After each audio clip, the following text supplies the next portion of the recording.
ગંગાને નદી નથી કહેવાતી અને માં કહેવાય છે. ભારતની નદીને માં કહેવામાં આવે છે. મારો કહેવાનો સૂર એટલે આ દેશના શાળીગ્રામ અને શિવલિંગના પથ્થરને સામાન્ય પથ્થર નથી કહેવાતો.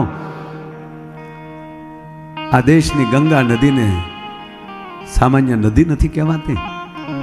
આ દેશના પીપળા અને તુલસીના વૃક્ષને સામાન્ય વૃક્ષ નથી કહેવાતું. અને કહેવા ગયો આ દેશના મંગળસૂત્ર નામના ઘરેણાને સામાન્ય ઘરેણું નથી કહેવાતું. અને આ દેશના ભગવા લુગડાને સામાન્ય કપડું નથી કહેવાતું. ભલામણા આ ભૂમિ છે, ભગવાનની ભૂમિ છે. ભગવામાં એક ન વધી જાય એટલે ભગવા ન પાછળનો ન કાઢી નાખો તો ખાલી ભગવા એક નકારાત્મક વસ્તુ નીકળી જાય અને ન આગળ આપણે આવે છે એને બદલે પાછળ ન ને નાખી દો એટલે તમે ભગવાન આપણે બની જાય. ભગવે મેં ભગવાન સુપા હે માનવ તું પહેશા. અને એમાંય આપણા સ્વદેશી કોઈ ભગવાન હોય હાવ પ્રાઇવેટ એ ભોળો નાથ જ્યારે કયો ત્યારે તૈયાર બેઠો હોય. આનાથી કોઈ મોટો બાપ નહીં હો. ઘણા એમ કહેતા કે અમારા ભગવાન મોટા, ખોટી વાત છે. શિવથી ઈશ્વર કોઈ મોટો હોય જ ન શકે, ભગવાન મોટો જ ન હોઈ શકે. દેવાથી દેવ મહાદેવ ખાલી ત્રીજું નેત્ર ખોલે ને તો હારાને અત્યારે બેઠા છે કૈલાસ, ધ્યાનથી બરફનો રાફડો થઈ ગયો માથે, અત્યારે ધ્યાનમાં બેઠા છે. કૈલાસ જે પર્વત છે ને એની માથે બનેલો રાફડો છે. કારણ કે એ પહેલાં 88,000 વર્ષ 81,000 વર્ષ તો ત્યારે ધ્યાનમાં બેઠેલા. હવે પછી ક્યારના બેઠા શું ખબર. કાર્તિક અને ગણેશ એના રખોપા કરે છે. આજની તારીખ સુધી એની બાજુમાં મોટા પહાડો છે એનાથી ઊંચાઈવાળા, એની માથે પર્વતારોહણકારો ગયા છે, એ પર્વત ઉપર ચડ્યા છે. પણ હજી સુધી કૈલાસને કોઈ અડી નથી શક્યું છે. અડી નથી. કૈલાસ પહાડ સુધી પહોંચી નથી શકાતું. અમુક કિલોમીટરની અંતરે જ રહેવું પડે. એને અડવા જાય ને હું સ્થિતિ થાય કોઈક દી યુટ્યુબમાં જોજો. હવે તો આવે. કૈલાસને અડી ન શકાય. એના રખોપા 52 વીર કરે છે. એના રખોપા શિવના ગણ કરે છે. એના રખોપા દાડો હનુમાન કરે છે. હે શું કામ? એનું રખોપો એને કરવાનું ન હોય, પણ કે દાદા બાપુજીનું રખોપો છોકરા ન કરતા હોય કોઈ દી. તમે સાંભળજો. પણ બાપુજી હુતા હોય ત્યાં સુધી છોકરા કહે ને કે ભાઈ જગાડાય નહીં હો ભાઈ, બાટલો તૂટી જાય. ત્યાં સુધી એમ દાદો અત્યારે સમાધિમાં બેઠા જ. પણ આવી કથાઓ હોય ત્યાં તો એ આવતા જ હોય. એમાં તમારે ધ્યાન જ રાખવું છે. આવ્યા વગર રહે ને એને મોજ તો આવતી જ ને. અને હું ઘણી વાર કહું છું, અત્યારે કહું, જે બ્રહ્મા વિષ્ણુ મહેશ અને શક્તિ અને ભગવાન સૂર્ય આ 5ની આરાધના જે ધર્મમાં ન થતી હોય ને એને કોઈ દી ધર્મ ન ગણવું હોય. શુક્રાચાર્ય પરંપરા હોઈ શકે, આ દેશની સનાતન પરંપરા ન હોઈ શકે. એટલે શિવ શિવ છે. અને માં ખોડલ કોણ છે? શિવની આશીર્વાદથી પાતાળ લોકમાંથી નાગણી રૂપે આવી અને પારણામાં પોઢીને બાળકી બની છે. ઈ આ ભગવતી છે ખોડિયાર છે. મામડિયા ચારણને મેણું ન ખબર. જો આ ભરોસો હાલનું વલભીપુર ઈ રાજાના મામડિયો ચારણ સાહેબ ખાસ મિત્ર. જ્યાં સુધી મામડિયો ચારણ રાજ કચેરીમાં ન આવે ત્યાં સુધી રાજા કહુંબો ન લે. અને મિત્રતા વધવા મળી. પણ હારે પછી અમુક હોય ને કીટલ્યું એ કે આ પણ ભારે હુળ જામ્યું છે. એકાંત મળતા રાણી સાહેબના કાન ભંભેર્યા. રાણી સાહેબ માફ કરજો, આપને પણ સંતાન નથી અને રાજ ઉપર નાની નાની આપત્તિઓ આવ્યા કરે છે. એનું કારણ શું છે તમને ખબર છે કે ના? અમને એનું કારણ જડી ગયું છે. કે શું? અમારા મહારાજા રાજની કચેરીની શુભ શરૂઆત જ કહુંબાથી કરે છે ને. કે હા, એ કહુંબા અપસુકનથી શરૂ કરે છે. કઈ રીતે? એ મામડિયા ચારણ આવે ને પછી જ કહુંબો લે છે. પણ અમારા મહારાજ સાહેબને ખબર નથી વાંજિયાના હક ન લેવાય. મામડિયો ચારણ વાંજિયા છે. આ શબ્દ મેણું ઘા માર્યો સાહેબ. અને રાજાને મહારાણીએ કીધું કે મહારાજ મને આ વાત મળી છે કે તમે મામડિયા ચારણને કહું બોલાવીને પછી જ રાજની કચેરીની શરૂઆત કરો છો કે હા મહારાણી. મહારાજ માફ કરજો, આ તમે ખોટું કરો છો. મામડિયો ચારણ વાંજિયા છે, વાંજિયાના હક ન લેવાય, તમારો દિવસ બગડે. ઝેર રેડાણો બીજા દિનની કચેરી ભરાણી કાયમના ક્રમ પ્રમાણે રોયશાળાથી એમ કહેવાય એ નિહળેલી મામડિયો ચારણ જા એમ કહેવાય પોતાની ઘોડી ઉપર સવાર થઈ અને કાયમ એમ કહેવાય કે રાજની કચેરીમાં આવે.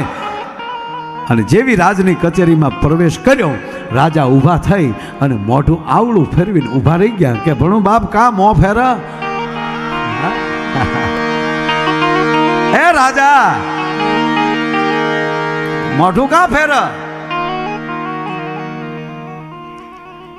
કવિરાજ માફ કરજો, પણ પગે લાગીને કહું તમે પાછા ફરી જાઓ. અત્યાર સુધી મેં બહુ ભૂલ કરી તમારે હારે બેસી. મહારાજ સમજાણું નહીં કાંઈ. કાવ બાપ અમારા ગના શું છે કે ગનો એક જ, તમને મેં મિત્ર કર્યા કે ભણું થોડી ચોખવટ તો કર ભા. ચોખવટ એટલી આપ વાંજ્યા છો,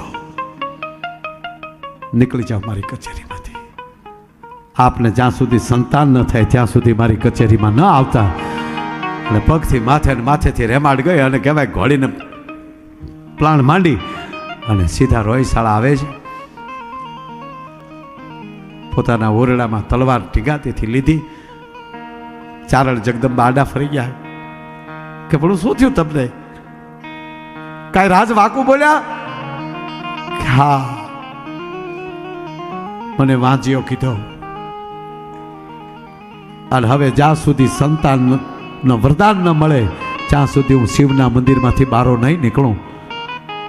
અને રોયશાળાના ભોળાનાથના મંદિરમાં એમ કહેવાય કે મામડિયો ચારણ પ્રવેશ કરે છે. મહાદેવને નમામિ સમીશાન નિર્વાણ રૂપમ વિભુ વ્યાપકમ બ્રહ્મ વેદ સ્વરૂપમ નિજમ નિર્ગુણમ નિર્વિકલ્પમ નિરિહમ સિદાકાશ માકાશ વાસમ ભજેહમ યાતે રુદ્ર શિવા તનુર્ઘોરા પાપ કાશિની તૈયાર સર્વા સંત મયાગીરી સંતા અભિષાક સિંહ હર હર મહાદેવ હર હર હર મહાદેવ હર કરી અને કહેવા ગયો સાહેબ ભગવાન શિવ પાસે બેસી ગયા.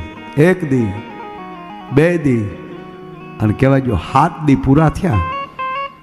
અણજળનો ત્યાગ કરીને ભગવાન શિવની આરાધના 7 દિવસ મામડિયા ચારણે કરી અને 7મા દિવસે શિવલિંગ પાસે ગોઠણ વાળ્યા સાહેબ. અને બાજુમાં પડેલી તલવાર એમાં ભયાન છૂટું કર્યું અને એટલું કીધું મહાદેવ હું કળયુગનો માણા છું, હું સતયુગનો માણા નથી. યુગો યુગ તારી સાધના કરી શકું. આ તો મેણાનો ઘા છે. તારી જાજી સાધના કરીને તારી રાહ એવું રહેવાય એવું છે નહીં. બસ 7 દિવસ મારે જોવું હતું, પણ હવે મારું આળખું પૂરું કરું છું. મારો કૈલાસ વાસ કરજે એમ કરી અને સાહેબ વિરાસન લીધું. એ વિરાસન વાળી એને એમ કહેવાય કે એક હાથમાં તલવારની મૂઠ છે ને એક હાથમાં તલવારની પીછી પકડી છે. અને ભગવાન શિવના બાણ ઉપર પોતાનું મસ્તક રાખી અને જા એમ કહેવાય પોતાના ડોક ઉપર ગરદન ઉપર એમ કહેવાય મામડિયો ચારણ જા હર હર મહાદેવ હર કરીને જા ઘા કરવા ગયા ને સાહેબ કડાકો બોલ્યો, તલવાર તૂટી. પણ તેથી 2 મામડિયા ચારણના હાથ મહાદેવના હાથમાં હતા. હા હા ચારણ હા માગ બાપ એવો રારે ગાવો તમે શંકર ભોળા. તને ચડે છે ભભૂતિના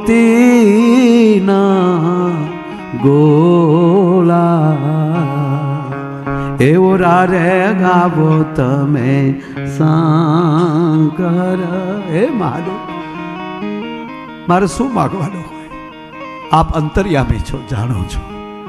ખમા મામડિયા ચારણ તને મરવાનું ન હોય મરે તારા દુશ્મન. અને તમે 7 દિવસ સાધના કરી છે. જાઓ હું પાતાળ લોકમાં લઈ 7 નાગ કન્યાઓને મોકલું છું. મા મહિનાની 8મને દિવસે 7 પારણા મૂકી દેજો તમારા ઘરે અને 7 પારણા ઉપર અસલા ઢાંકી દેજો. અને 7 પારણામાં પાતાળની નાગ કન્યાઓ તમારી ઘરે દીકરી થઈને આવીને જેમ કહેવાય ઘોડિયામાં હિચકશે. એ હમણાં આઠમ ગઈ આપણી ખોડિયાર જયંતિ. પણ કેવા ગયો સાહેબ, અહીંયા ભગવાન શિવનો હુકમ થઈ ગયો, હાથે બેનું હાવદિયું થઈ ગયું કે આપણે હાથે જવાનું છે રોયશાળા મામડિયા બાપુ ત્યાં. એમાં આવડ બોલ્યા એટલું કે બેનડીઓ આપણે જાશું ને તોય અમુક નહારા માણસો એવું કહેશે કે એ તો દીકરીયું છે, દીકરો ક્યાં છે, દીકરો હોય તો જ એ વાંગ્યા મેણું ભાંગ્યું કહેવાય. તો હાલો ને ભૈરવને ભેળો લઈ મારખ્યો બનાવીને.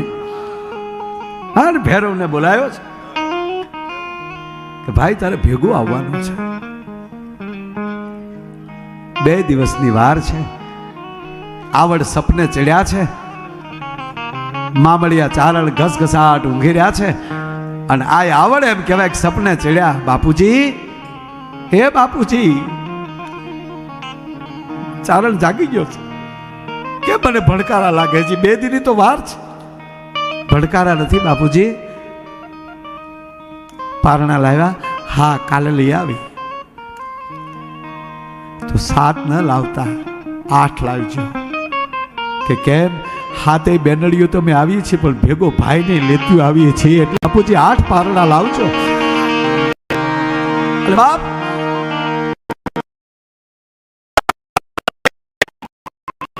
મા મહિનાની હાથમાં એમ કહેવાય કે નીકળે છે બાબડીઓ ચારણ બજારમાં ગાડું લઈ અને દુનિયા દાંત કાઢે છે. બિચારાને સંતાન નથી ને તે ગાંડો થઈ ગયો લાગે, નગર એક હારે 8 ઘોડિયા ક્યાં લઈ જતો હોય.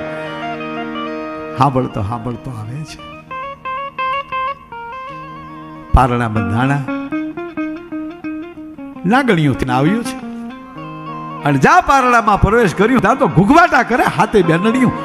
અને 8માં ઘોડિયામાં મેરખ્યો ભાઈ.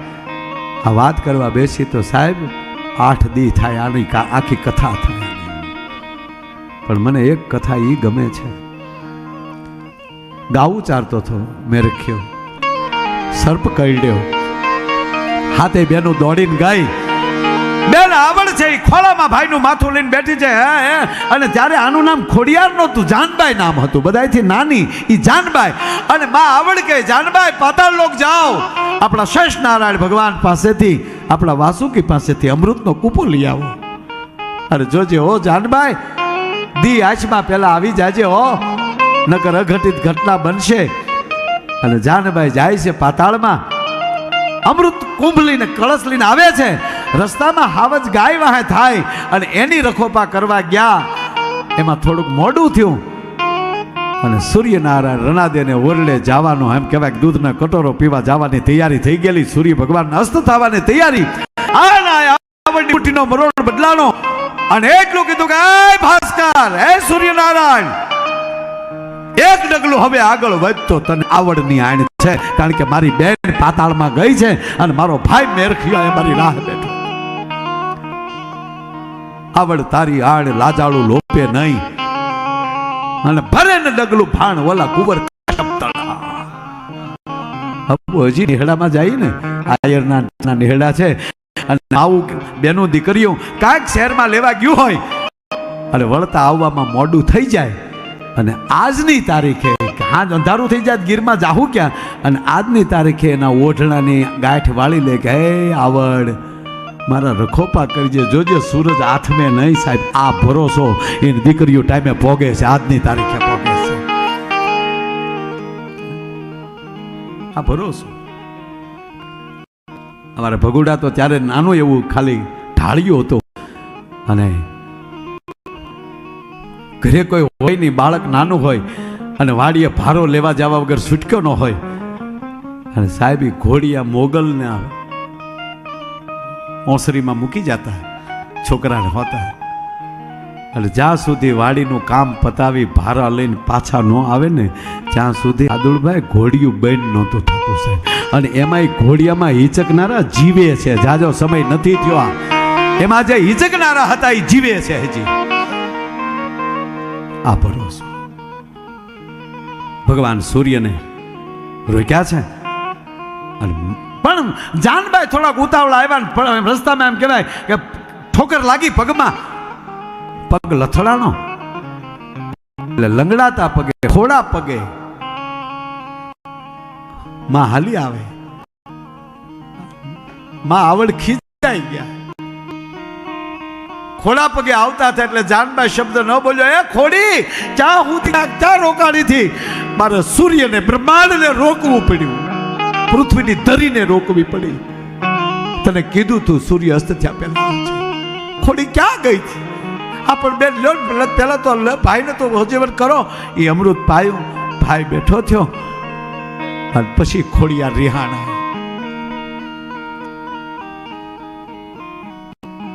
ભાઈને વાલપ કરી અને જાનબાઈ આખી વહી ગઈ.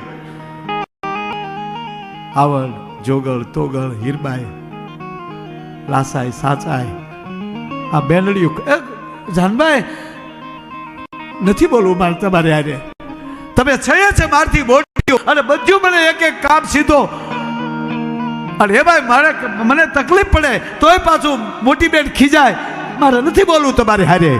અને તેરી આવડે એમ કહેતે કે મારા મોટા માલિક ખોડી બોલાડી ને અહીંયા મારી પાસે.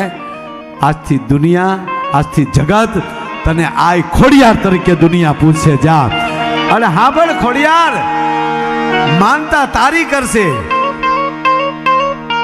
અને એના ધાર્યા કામ હવે હાથે અમે કરશું, તારા નામે અમે એના કામ કરશું. હવે જગમાં ખોડિયાર તારી જેવો જગમાં જોટો નહીં જડે. તું અમારથી નાની લાડક ભાઈ મારથી બોલાણો ને ખોડી, આજથી તારું નામ ખોડિયાર. અને એ ખોડિયાર અહીંયા રાજપરા આવીને આ ધરે બેઠી હોય. સાહેબ આનાથી બીજી ભરોસાની વાતો શું કરવાની હોય?